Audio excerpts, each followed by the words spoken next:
Hi, welcome back. So we're in Chapter 2, Story of Math at the outline area of mathematics. In particular, we had the subline of algebra. Now, basically, we have seen the idea starting from the number system, and then we implement that to see shapes around us using the study of geometry, which relied on three basic elements, starting from point to line and then a plane. This study was in 1 dimension, 2 dimension, 3 dimension as well. Even navigated further by curving the shapes to observe and see and visualize things around us. However, the challenge is here that it isn't the case always the problem we have at hand can be investigated only within 3 dimensions. Maybe sometimes I get like 4 or 5. Algebra offer us the perfect representation instead of from a shape perspective, it's from a numerical perspective.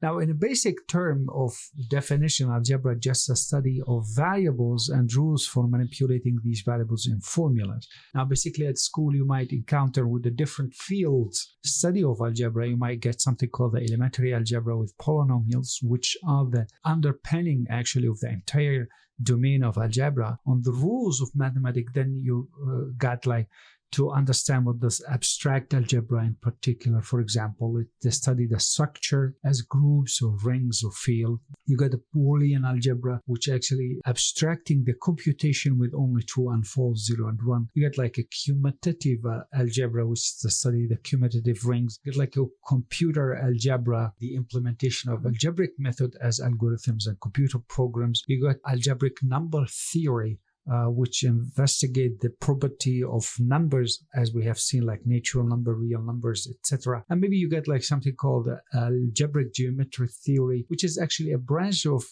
geometry itself, and in its primitive form specifying curve and surfaces as solution of polynomial equation. Let me show you the basic form, an algebraic form of expression. It is the meaning of algebra on its own course study. Now, basically, you might need to understand each one of them just from terminology perspective, so you might not be confused afterwards. First of all, you have to look at the power here. It's the power of 2. And then we get something called the coefficient. The entire mechanism or understanding of artificial intelligence and prediction, it's actually the finding point of this coefficient. So in this example here, A and B are the coefficients, plus you got the minus are operators side here, the first term, second and third term. Finally, and the most important things where people are always confused, what about this X? We've got this Y and we've got this C. X and Y are called the variables and C is called the constant. I hope now these terminology is quite clear to you. Next, we will be looking at calculus